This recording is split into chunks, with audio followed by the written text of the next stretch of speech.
Well met, lords and ladies, Jacob Butter speaking, and a warm welcome to this week's Walking Wednesday. If you've read the title, or my shirt, then you will already know the main topic that I want to talk about in today's video. This might be a long one. Usually I promised having short Walking Wednesdays. This one, not so much.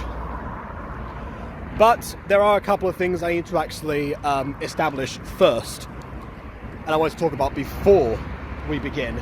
Ow. Ow, my eye. Okay.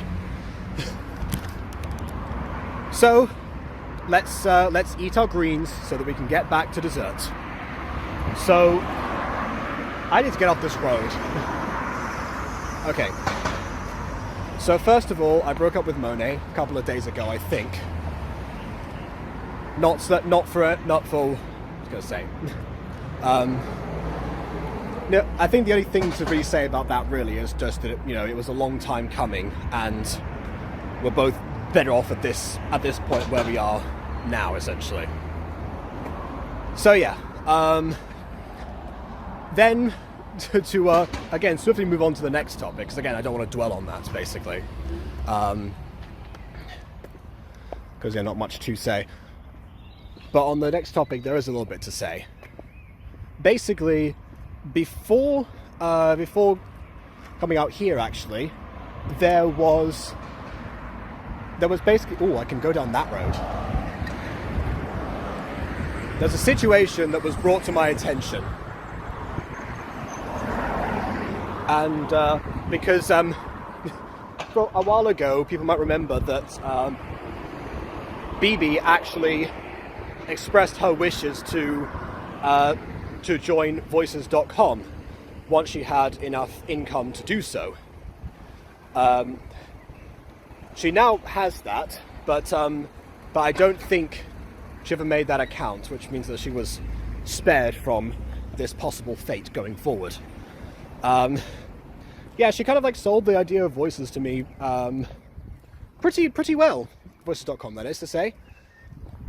And yeah, it was the place that for a while I actually tried to get into. That was the first thing I immediately did after deciding, okay, well, this is the first year away from university, so let's do that. So yeah. And so I decided, okay, well, I mean, I have at least enough of the savings, and I'll eventually get the income again, so let's go ahead and sign this up immediately. And I did. Not so that the site really actually worked for me in the end, but yeah, the attempt was made for some time. The reason that I've now abandoned it is because of what BB sent to me today, which was a tweet from Steve Blum talking about the new changes to the terms and conditions on that site itself. I'm surprised that Steve Blum was actually keeping up to date with that. I don't know if that's a place that he frequents, or was just brought to his attention, or it's just a thing that, he and D. Bradley Baker are just, like the admins of voice acting at this point, so that particular world, they keep on their toes all the time. Either way, basically, he actually showed a particular clause that's new from the updated terms and conditions from 2 days ago, which I think I'll probably have to link the tweet in the description, actually, or the actual terms themselves. It's basically a clause that states that you waive anything that is done with your voice in perpetuity and with exclusivity for and through with Voices, and then they can tell that to basically any of their clients whatsoever. And yeah, tapped into my great distaste for AI actors in general. Because yes, that's a thing that has been emerging recently, has become an issue, and in fact it's something that I actually discussed with Denethor, because we had a lengthy conversation about that, being like, well, here's a thing that Denethor sometimes tends to be like, different programs or something that he's found.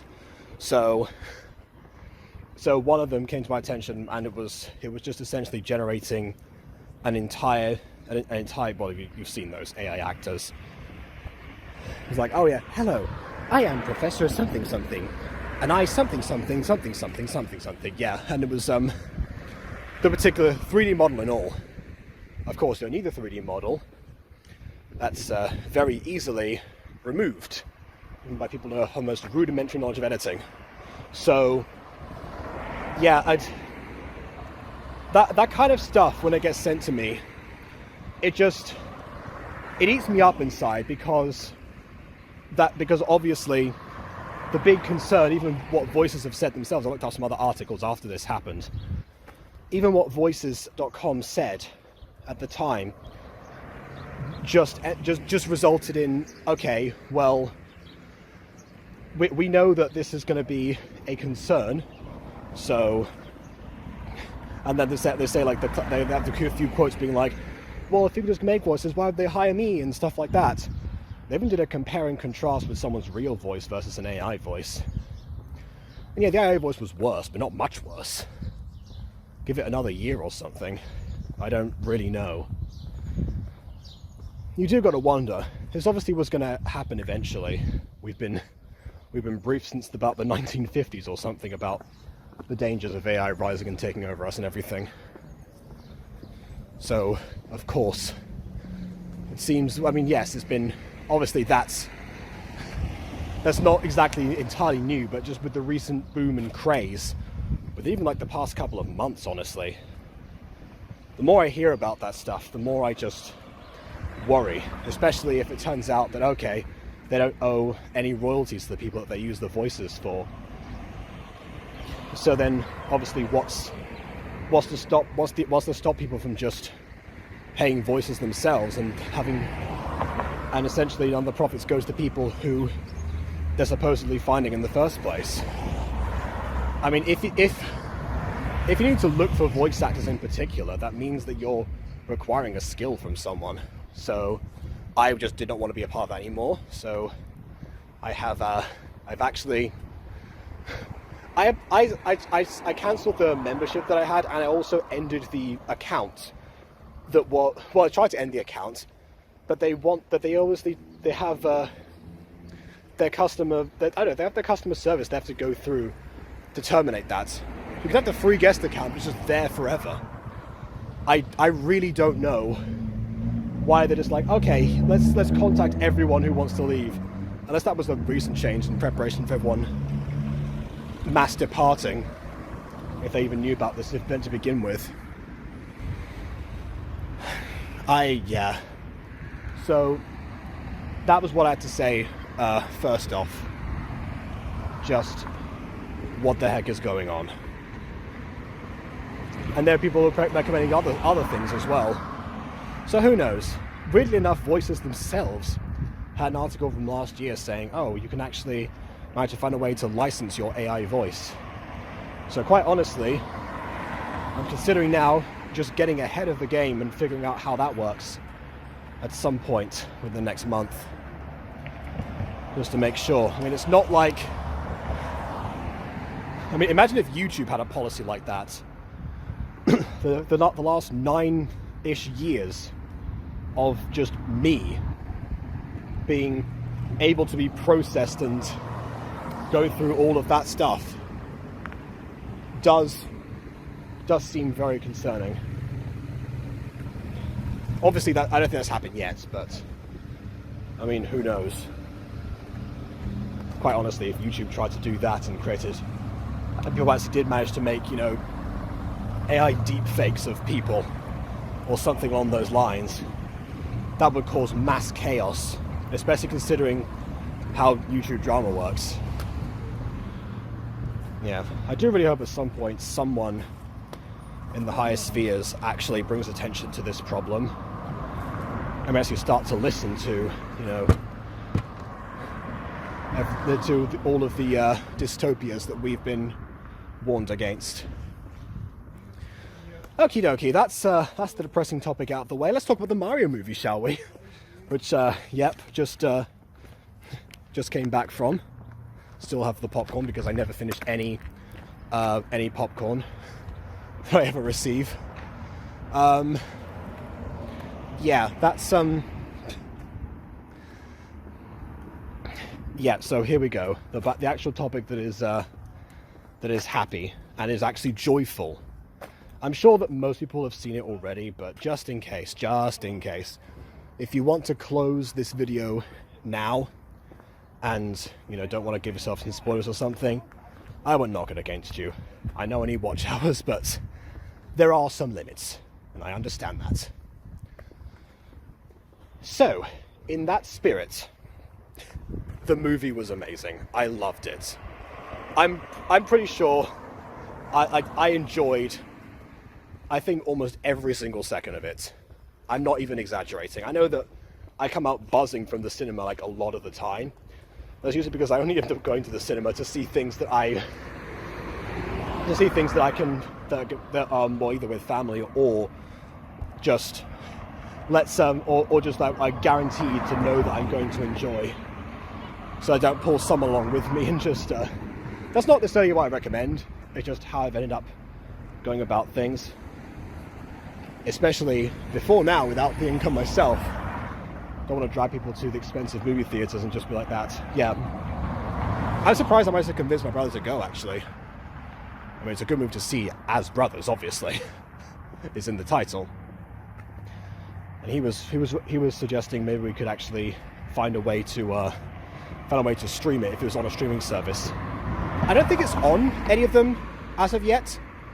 I'm not sure if he actually looked into detail or not about that, but either way, it didn't matter. I'm just glad that I managed to recover from being sick. The plan was to actually watch it like right after we got back from the holiday from Exeter, but yeah, not necessary. Looked it up, knew it was going to be still around sometime this week, and yeah, the movie theater was basically empty. I don't know if I made that the thumbnail of this video or not, but I did take a photo at the start. There were some people who joined after that photo was taken, but it did very much feel like back in Thewo, just everyone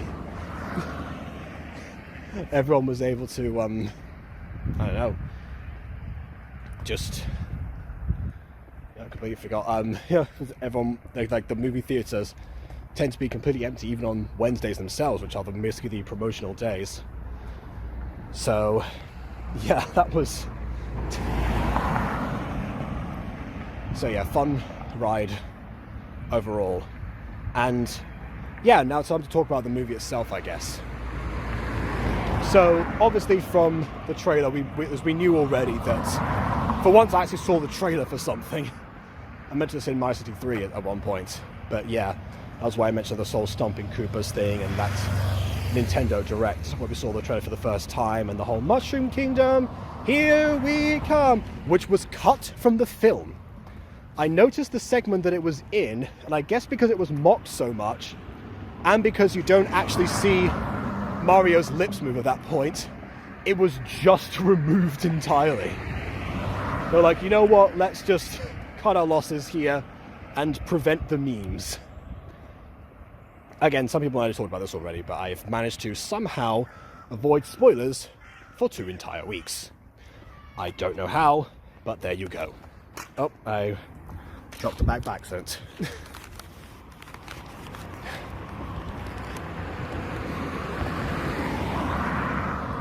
But yeah, really, really something. It's, I don't even know where to start. One of the things that I was like trying to do immediately upon going in is I told my brother, oh, okay, I'm looking for the Charles Martinet character, because Charles Martinet was obviously, he was announced as a surprise voice in there, and as it turns out, I didn't have to wait for long because I'm pretty sure he was right at the beginning. There's this particular character who, when they do the trailer, well, they do the trailer, they do a commercial for their actual, for the Mario Brothers plumbing service, and that was where they're saying, "Oh, well, are the accents too much?" It was like, "No, it's a perfect," you know. So he was there. I'm surprised that he only did it with just that. I mean, quite honestly, I mean, I know that celebrity casting is one thing. I mean, it was clearly it's just something else. Then again, they didn't concern themselves too much with the voices afterwards. I guess everyone already knew, everyone was already prepared for the fact that that neither Mario nor Luigi were going to sound like we'd always known them to. So I don't know if they thought, like, when they were trying out the voices themselves, if it was too much. I mean, they had decent enough impressions of themselves in the games for that commercial part. Plus, of course, one thing that I was hoping they'd reference, but I didn't know if they actually would, which was the Super Mario Bros. Super Show theme during that commercial itself. I think they laid on the fan service and references very quickly during that, because, I mean, I'm pretty sure, like, I mean, I think Luigi's phone ringtone was just the GameCube sound effect. The guy who Charles Martinet voices, I'm pretty sure it's him. I mean, come on. He was actually playing. I didn't see this at the beginning. I saw it at the end when they go back to the same arcade, which was playing. They're playing Jumpman, so, which is interesting because that means that the Jumpman franchise exists independently of Mario in the universe where Mario exists. I don't know.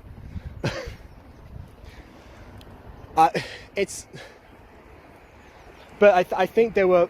I don't know if they were trying to overcompensate possibly for the last movie, which was also set in Brooklyn and also featured Mario and Luigi getting isekai'd into this other world, into the Mushroom Kingdom particularly. Sorry.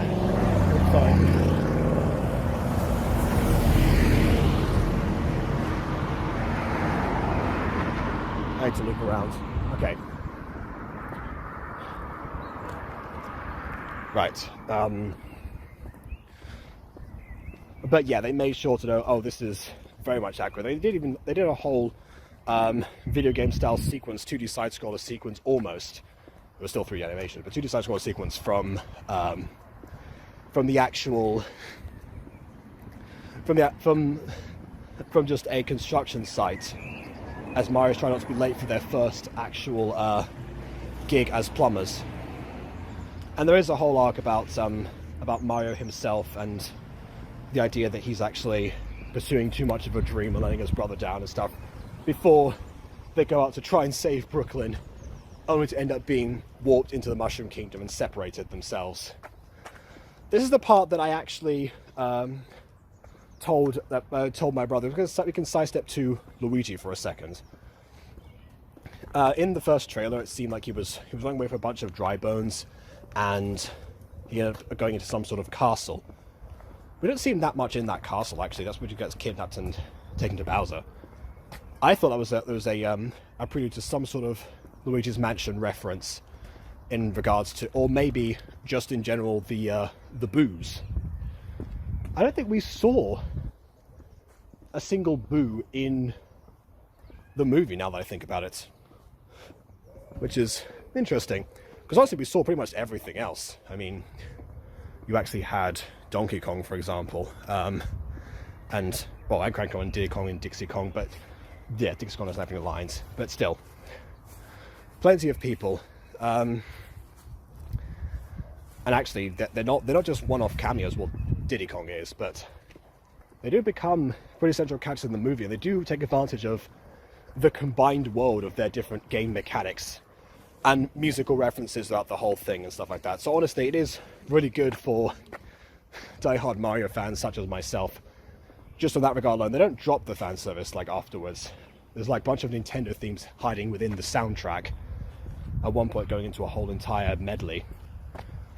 And there are plenty of new things too. Like I said, they take advantage of the two different game mechanics because they actually combine.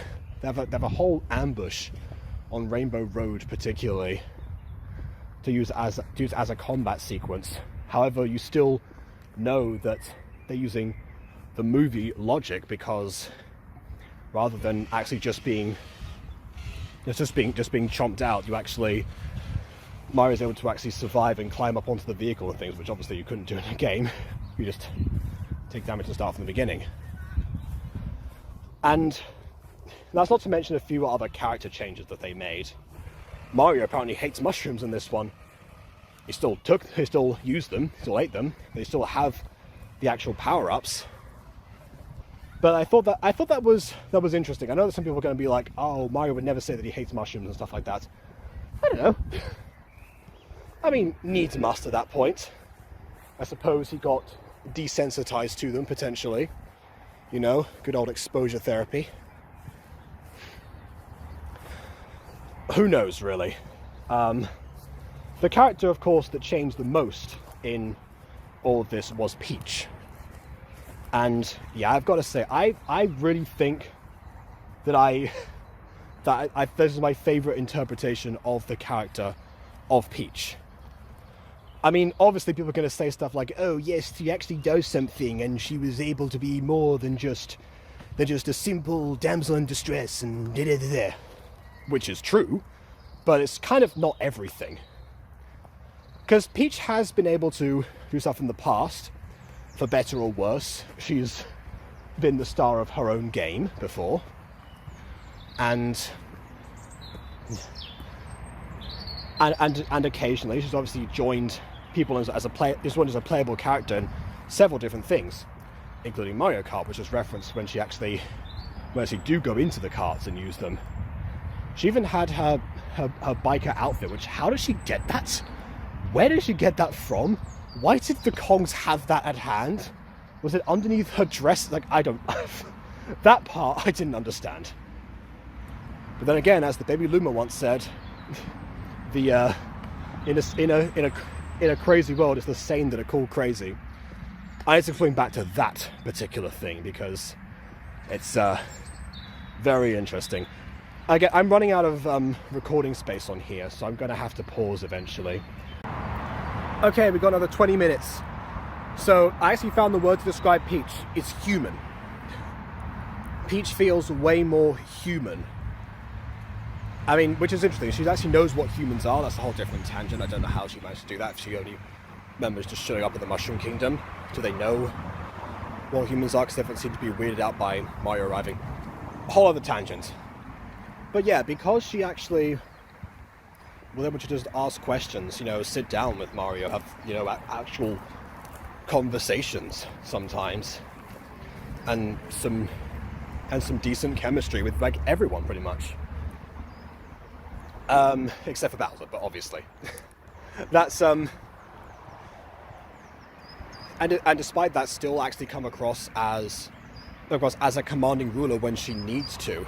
It felt more like that was the face that she put on, and then we got to see the real side of her afterwards, which I think is great for, honestly, everyone in the movie, because obviously the way that the Mario games work beforehand is that Nintendo has basically given them some very definable features, but very few of them. I mean, that does allow for people to, you know, make new games on Nintendo side of things, obviously. I guess also fan games, and get an idea, but also be able to find different interpretations and stuff. I mean, the clearest example is Mario himself. He has a lot of things that we know about him specifically, but he rarely ever is allowed to just be himself beforehand. Same thing with Peach. Peach probably has the least screen time out of like the main Mario cast a lot of the time, except for obviously in the games that are like the sport ones, in which case everyone has to be blank slates so they can play functionally the same way. I don't really know, but that's the thing, because we actually get to experience the world, like, obviously through their eyes as well. It really combines together. I feel like that's what the movie experience can add to video games. People have been saying for years before, obviously, the big boom within the last the last decade or so. Oh, video games are all terrible because there's something fundamentally about video games that does not translate into movies, and etc, etc. Well, as it turns out, instead of taking from one game, take from several. That's another thing as well that I'm gonna swing back to. More reference material. But yeah, particularly, I'm even told to some extent, I was worried he might be like the Super Brother and Brother Super Show, where he was just, where he was the comic relief as well, but to a more annoying degree. He actually was able to say, oh, you know, I'm going to, like, yes, I'm a goofball and I like to joke around, but I'm going to make sure nothing hurts you, princess, and etc. I had an OC that was kind of like that at one point. Yes, I had a Mario OC. That's what happened. I mean, anything else to say about Peach particularly before I move on? I mean, it was also great to see her acting as the sort of mentor, because she's grown up in that world, but sort of also has a connection to Mario because she seems like he might be from that other world that she was from originally, with no idea. She was raised by the Toads and in turn now actually serves them as their princess more so than they serve her. They could have easily made her a prima donna character because of the whole princess angle and stuff like that. That's another way that things could have gone down. But no, she actually has wanted to combine that at the same time, ultimately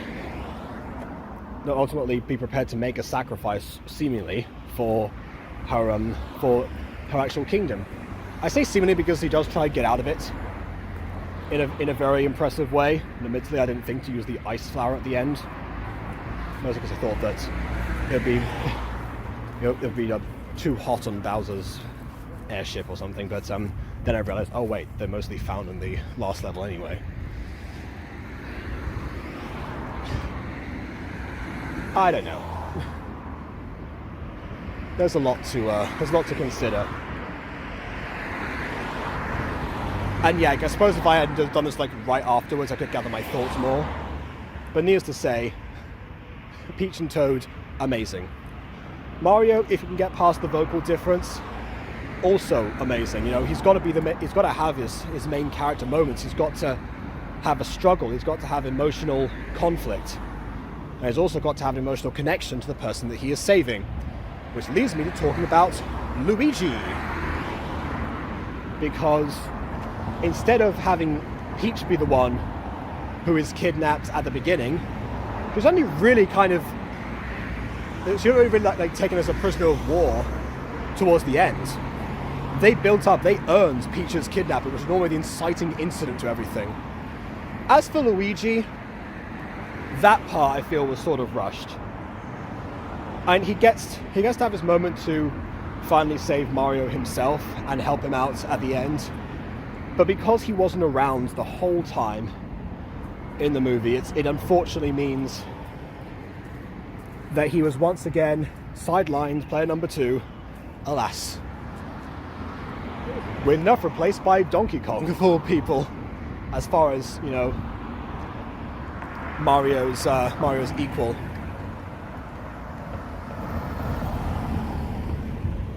And partner in combat. The rivalry between Mario and Donkey Kong is interesting because obviously their backstory had to change. Because Donkey Kong being the prince of the Kong Kingdom actually means that he's never met Mario before. But he's still a showboater, and he still wants to. I'm trying desperately to cross this road, and it's not happening. But he gets his chance to have that rivalry because Mario humiliates him. And yeah, unfortunately, because when it takes place, they never get too much of a chance to deal with that. My goodness. Okay, no, that's not going to work either. I'm going back and forth trying to actually make sure I'm still walking. It's not a standing Wednesday. come on.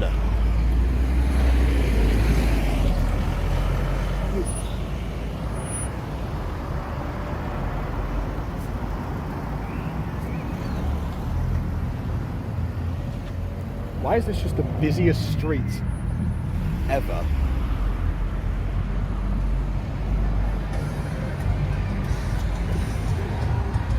Nope, that's going to.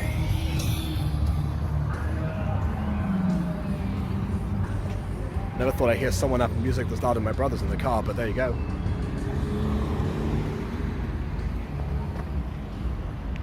You know, I'm just going to walk this way and then eventually find a moment and go. Good grief. If I was an elderly person crossing the street, I would have a chance. I mean, never to come down here if I reached that age. Right.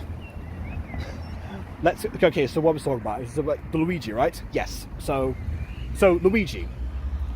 What happened with him was he and Mario got separated in the warp pipe that took them from Brooklyn to the Mushroom Kingdom.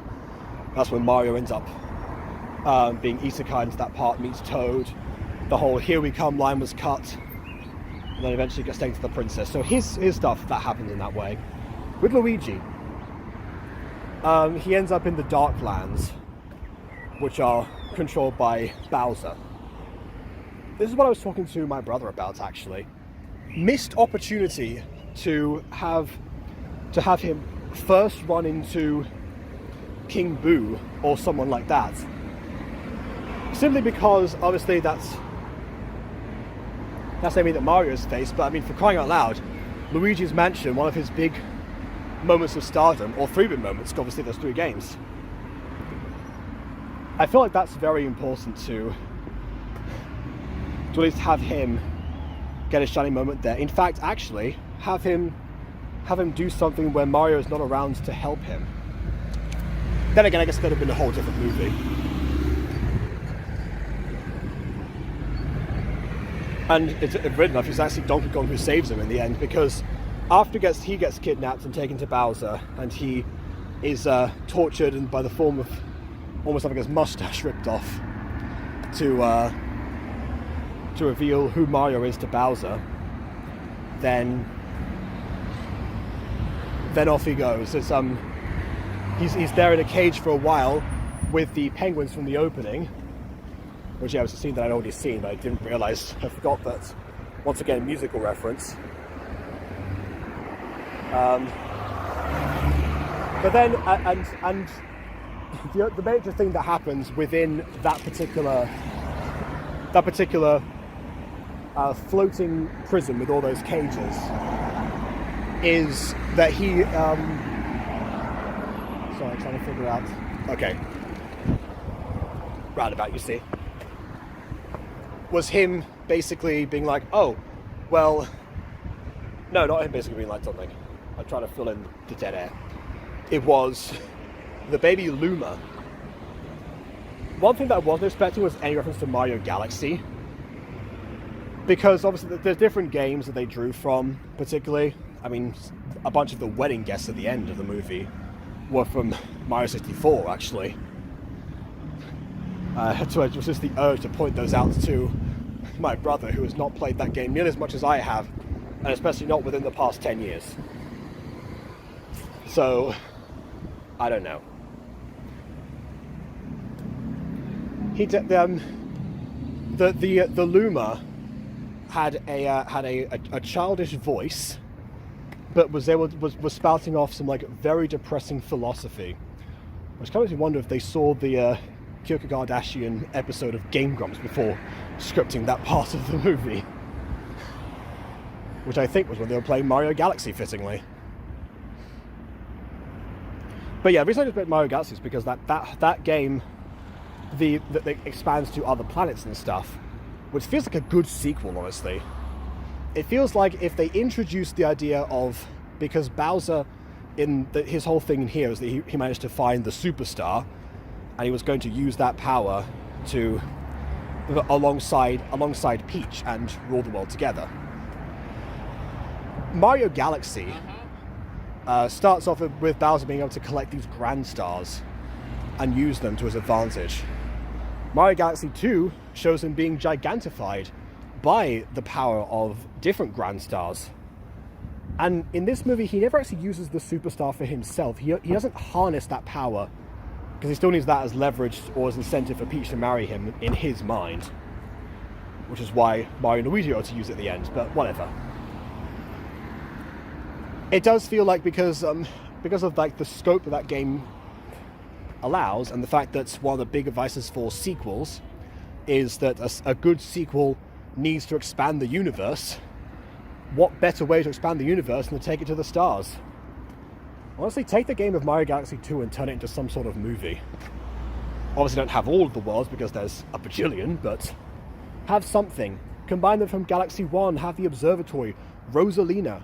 She's a fan favourite. I'm sure that they know that Rosalina's got to appear at some point. And Daisy too, but mainly Rosalina because, yeah, I mean, no, it's a no-brainer. I mean, considering how successful the film's been so far, I wouldn't be surprised if they just decide to do another one. I mean, it's Illumination, for crying out loud.